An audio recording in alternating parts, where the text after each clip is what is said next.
જેસી પરમાર સાહેબના તાલુકા પ્રમુખ શ્રીના પદગ્રહણમાં આપ સૌ ઉપસ્થિત છો. તો પહેલા તો આપ સૌનું હૃદયપૂર્વક હાર્દિક સ્વાગત કરું છું અને સાથે સાથે જેસી પરમાર સાહેબને ખૂબ અભિનંદન અને શુભેચ્છાઓ પાઠવું છું.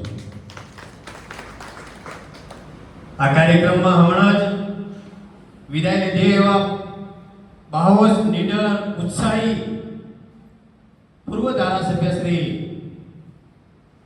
ચંદનજી ભાઈએ ખૂબ સરસ વાત કરી છે અને આપણે બધાએ એને વાતને ઉતારી છે.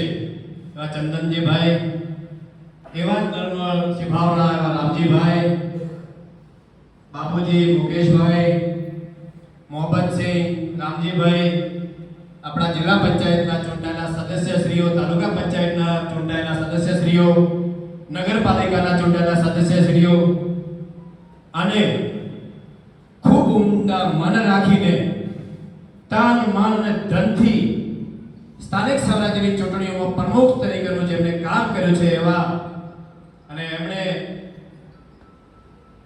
સામેથી ચાલીને કહ્યું કે હવે હું નવા પ્રમુખને આ જવાબદારી આપવા માંગુ છું, તો નવા પ્રમુખને આપ જવાબદારી આપો, એવું ઉત્સાહથી કામ કર્યું છે એવા આદરણીય પરબતભાઈને પણ હું ખૂબ અભિનંદન આપું છું. અને આ મીટિંગમાં ઉપસ્થિત સર્વે કોંગ્રેસના વરિષ્ઠ આગેવાનો, કોંગ્રેસના કાર્યકર્તાઓ અને હર હંમેશા કોંગ્રેસ પાર્ટીની જ્યારે મીટિંગ હોય છે તે મીટિંગમાં અવશ્ય પત્રકાર તરીકે સૌ મિત્રો હાજર રહેતા હોય છે એવા પત્રકાર મિત્રોનું પણ આ તબક્કે ખૂબ હાર્દિક સ્વાગત કરું છું. ઘણી બધી વાત આપણા વક્તાશ્રીઓએ કરી છે, વાત હું નહીં કરું. આપણે સૌએ આ 30-32 વર્ષનો શાસન આપણે બધાએ ભાજપનું જોયું છે ને? અને આ શાસનને બદલવું છે કે નથી બદલવું? બદલવું છે. તમે બધા તૈયાર છો? 2027માં કોંગ્રેસ પાર્ટી અને તમે જે ઉમેદવાર આપો એ ઉમેદવારને જંગી બહુમતીથી જીતાડવાના છે. જીતાડવા છે ને? એના માટે તૈયાર છો? હજી આમ હાથ ઊંચા બરાબર થતા નથી.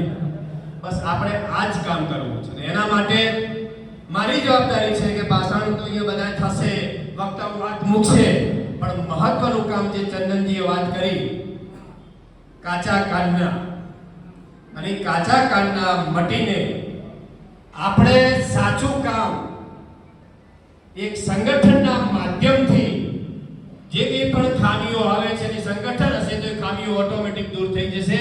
એના માટેનું કામ આપણે સૌએ કરવાનું છે. એના માટે આખા ગુજરાતમાં રિટાયર્ડ આઈપીએસ અધિકારી જોડાયા છે, કુલદીપભાઈ શર્મા, અને એમને આ સંગઠનની કમાન સંભાળી છે.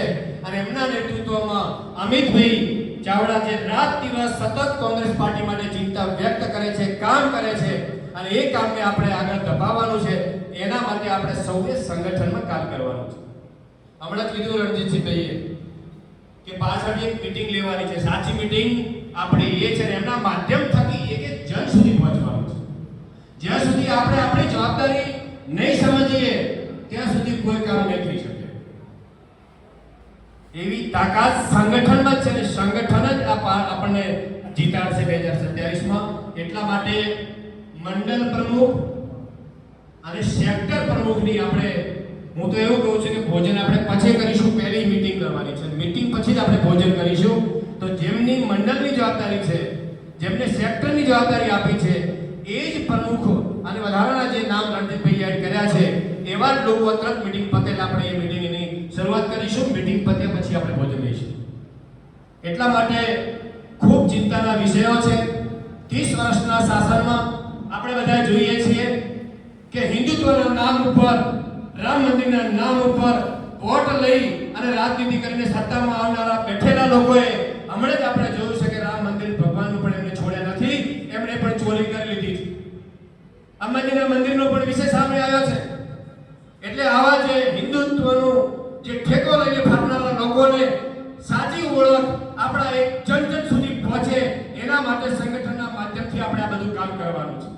આપણે બેઠેલા બધા સૌ ખેડૂત છીએ, ધરતી પુત્ર છીએ, અને આપણે બધા જ વિનંતી કરતા આવ્યા છીએ કે અમને બધાને પોષણક્ષમ ભાવ મળે.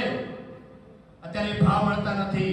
ખેડૂતને મજૂર બનાવવું એ નીતિથી આ ભ્રષ્ટ ભારતીય જનતા પાર્ટી કામ કરી રહી છે. ઉદ્યોગપતિઓને સરકાર છે તેની સાચી ઓળખ આપણે બધાએ લોકો સુધી પહોંચીને આપવાની જરૂર છે. આપણે બધાએ બોલવું પડશે. આપણે આમાં હા ભરીએ છીએ એનું આ પરિણામ છે. આપણે આપણી કોંગ્રેસ પાર્ટીએ જે કામ કર્યા છે એ કામની લોકો સુધી આપણે પહોંચાડવાની જરૂર છે, બધાને કહેવાની જરૂર છે. અને રાહુલ ગાંધીજીએ હવે સૂત્ર આપી દીધું છે, ડરો મત અને ડરાવો મત. આ સૂત્રને સાર્થક કરવા માટે આપણે હવે કોઈને ડરવાની જરૂર નથી, ખોલીને આગળ આવવાની જરૂર છે. વધારે વાત નહીં કરીએ, ફરી કરતા રહીશું, મોડું થયું છે, દરેકને ભૂખ પણ લાગી છે. એટલા માટે સંગઠન જ એક આપણો પાયો છે અને એ સંગઠનના માધ્યમથી આપણે જન લોકો સુધી પહોંચવું છે. જેટલું સંગઠન મજબૂત હશે એટલું મજબૂતાઈથી આપણે કામ કરી શકીશું. સાથે સાથે કોંગ્રેસ પાર્ટીના ફ્રન્ટલ સંગઠનો આપેલા છે. એ ફ્રન્ટલ સંગઠન પણ મજબૂત થાય એ પણ ખૂબ જરૂરી છે. અને હવે તો કીધું કે મહિલાઓની પણ 50% ભાગીદારી છે. અને જ્યારે